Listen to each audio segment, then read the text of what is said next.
여러분 안녕하세요. 혹시 요즘 부모님이나 할머니, 할아버지 걱정되시는 분들 계신가요? 특히 금융 관련해서 말이죠. 9월부터 시니어 분들을 위한 금융제도가 확 바뀐다고 합니다. 오늘 이 시간에는 2025년 9월부터 새롭게 적용되는 노인 금융제도와 은행 업무에 대해 쉽고 재미있게 그리고 아주 자세하게 파헤쳐보는 시간을 가져볼게요. 야호! 자, 그럼 저만 따라오세요.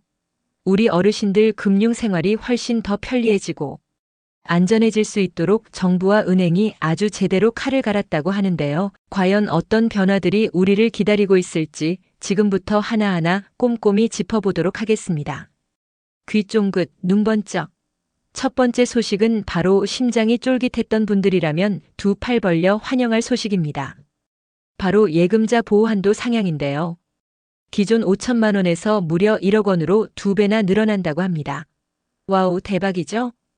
은행이 혹시라도 문을 닫는 불상사가 생기거나 예상치 못한 금융위기가 닥쳐도 내 소중한 예금은 100% 안전하게 보호받을 수 있다는 뜻이니 어르신들 마음이 훨씬 더 든든해지실 거예요. 그동안 혹시 모를 불안감 때문에 잠 못 이루는 밤을 보내셨던 분들이 계셨다면 이제 그런 걱정은 모두 날려버리고 두 다리 쭉 뻗고 편안하게 주무실 수 있겠습니다. 특히 은행 예금에 대한 의존도가 높은 시니어 분들에게는 정말이지 가뭄의 단비 같은 소식이 아닐 수 없습니다. 이로 인해 금융시장 전반의 안정성도 더욱 강화될 것으로 기대됩니다. 두 번째 소식은 바로 지역금융센터 신설입니다. 이거 정말이지 편리함의 끝판왕이라고 할 수 있을 것 같아요. 상상해보세요. 그동안 은행 업무 보려면 이 은행, 저 은행 찾아다니면서 시간도 허비하고 몸도 고생하고 때로는 복잡한 절차 때문에 스트레스까지 받으셨죠? 이제는 그런 수고로움은 싹 사라질 겁니다. 마치 복합 쇼핑몰처럼 한 곳에서 여러 은행의 업무를 한 번에 처리할 수 있는 지역 금융센터가 새롭게 생긴다고 해요. 아, 얼마나 편할까요? 동네 사랑방처럼 편안하게 들러서 필요한 금융 업무를 뚝딱 해결할 수 있게 되는 거죠. 예를 들어 어은행 계좌에서 돈을 인출하고 비은행 계좌로 송금하고 시은행 상품에 대해 상담을 받는 이 모든 과정을 한 공간에서 해결할 수 있게 됩니다. 마치 원스톱 쇼핑처럼 원스톱 금융 서비스가 제공되는 겁니다. 이는 어르신들의 금융 접근성을 획기적으로 개선하고 금융 업무 처리의 효율성을 극대화할 것으로 예상됩니다. 세 번째는 정말 감동적이고 따뜻한 소식인데요. 바로 찾아가는 금융 서비스 확대입니다. 75세 이상 어르신들을 대상으로 은행 직원이 직접 집으로 찾아가 금융 업무를 도와드린다고 해요. 아니, 이렇게까지? 정말이지 세심한 배려가 느껴지는 부분이 아닐 수 없습니다. 거동이 불편하시거나 지리적으로 은행 방문이 어렵거나 혹은 복잡한 대중교통 이용이 힘드신 어르신들에게는 정말이지 단비 같은 소식이 아닐 수 없습니다. 이제 집에서 편안하게 필요한 금융 상담도 받고 송금 업무도 보고 필요한 서류 작업도 해결할 수 있게 됩니다. 단순히 송금이나 입출금 업무뿐만 아니라 금융 사기 예방 교육이나 자산 관리 상담 등 좀 더 심층적인 금융 서비스까지도 집에서 편안하게 받아볼 수 있다고 하니 이 얼마나 좋은 소식인가요? 금융 서비스가 문 앞까지 배달되는 시대가 드디어 온 거죠. 이는 어르신들의 금융 소외를 해소하고 더욱 적극적인 금융 활동을 지원하는 데 큰 기여를 할 것으로 기대됩니다. 정말 박수 쳐야 할 일입니다. 네. 두 번째는 스마트폰을 사용하시는 어르신들을 위한 아주 유용하고 혁신적인 소식입니다. 바로 노인 전용 간편 뱅킹 앱이 출시된다는 건데요. 그동안 스마트폰 뱅킹 사용하시면서 글씨가 너무 작아서 눈이 침침하셨거나 혹은 메뉴 구성이 너무 복잡해서 어떤 버튼을 눌러야 할지 몰라 헤매셨던 경험 많으셨죠? 이제 그런 걱정은 넣어두세요.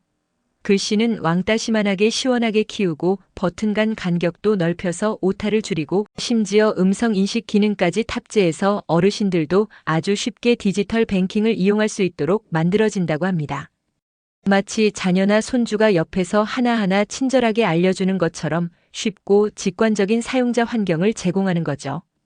또한 자주 사용하는 메뉴를 전면에 배치하고 복잡한 인증 절차를 간소화하여 사용 편의성을 극대화할 예정이라고 합니다.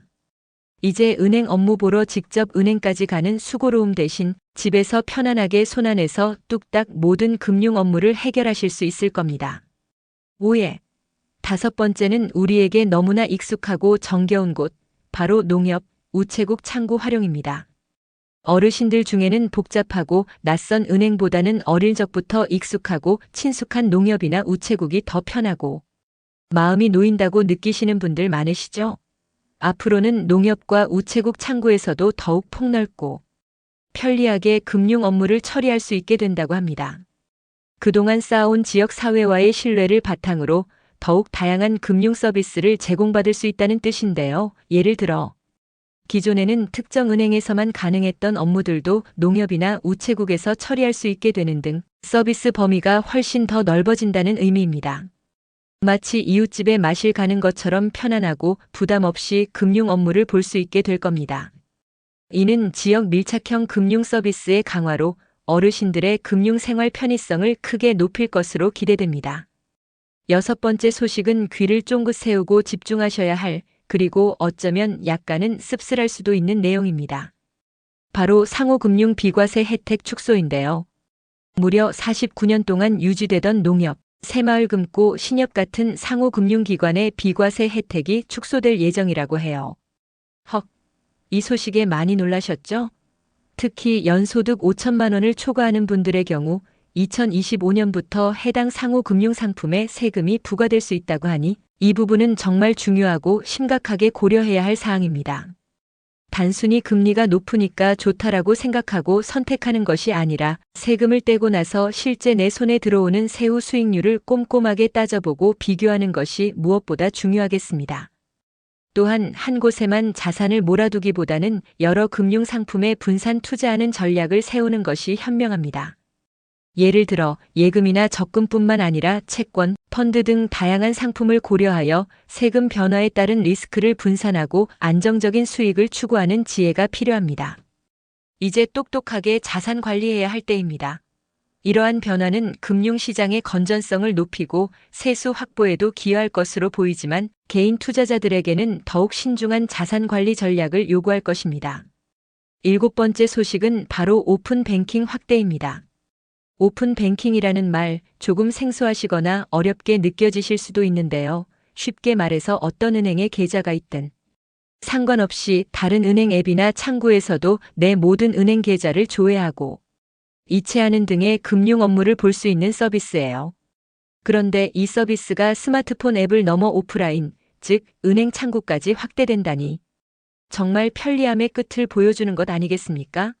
특정 은행 업무를 보기 위해 굳이 그 은행 영업점까지 찾아갈 필요 없이 그냥 가까운 아무 은행에 가서도 내 업무를 처리할 수 있게 되는 겁니다. 마치 편의점에서 모든 통신사 업무를 볼 수 있는 것과 비슷한 개념이라고 생각하시면 돼요. 예를 들어 국민은행 계좌를 가지고 있는 분이 우리은행 창구에 가서 국민은행 계좌의 잔액을 확인하고 다른 계좌로 돈을 이체할 수도 있게 되는 거죠. 정말 똑똑하고 효율적인 금융 세상이 오고 있네요. 이는 어르신들의 은행 방문 부담을 줄여주고 금융 업무 처리의 효율성을 크게 높여줄 것입니다. 여덟 번째 소식은 금융 사기 피해로 소갈이 하셨던 분들에게 한 줄기 희망을 주는 소식입니다. 바로 금융 사기 배상 책임 강화인데요.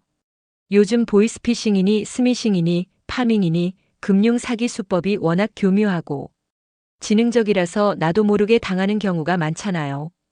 특히 어르신들을 대상으로 한 사기가 끊이지 않고 있어 사회적 문제로 대두되고 있습니다. 그런데 이제 금융 사기를 당해서 금전적인 피해가 발생할 경우 은행도 손해배상 책임을 지게 될 수 있다고 합니다.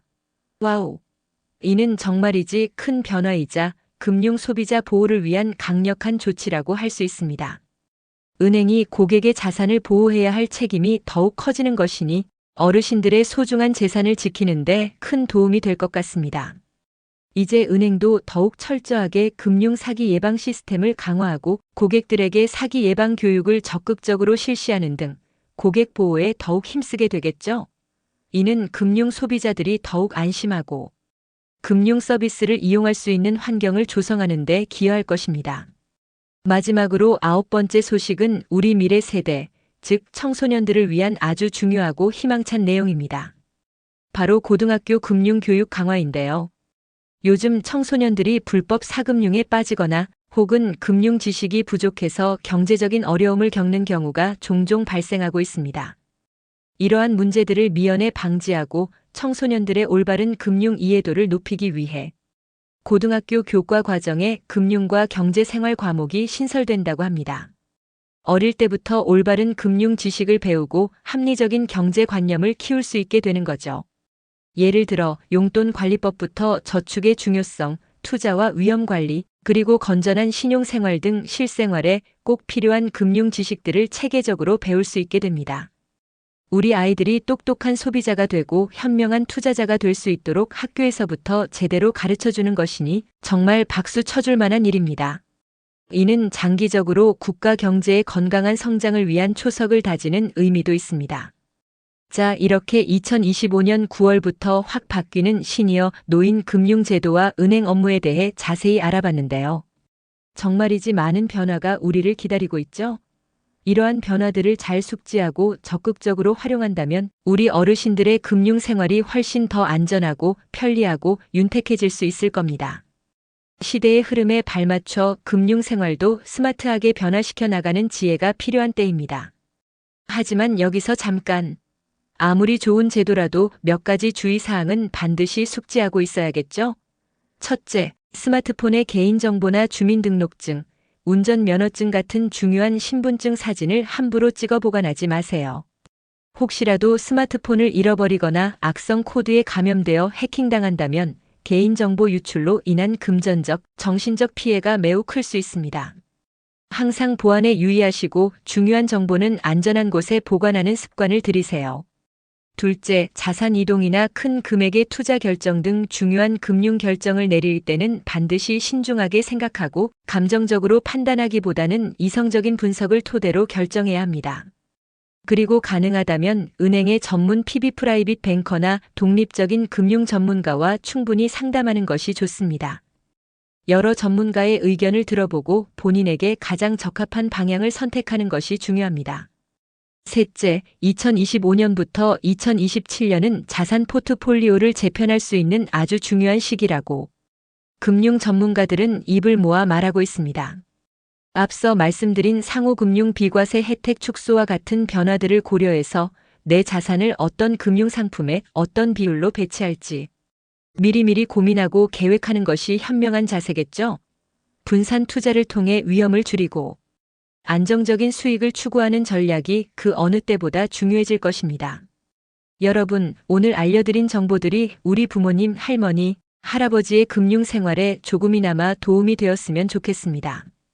변화하는 금융 환경에 능동적으로 발맞춰 미리 준비하고 대비하는 것이 바로 현명한 금융 생활의 첫걸음이니까요.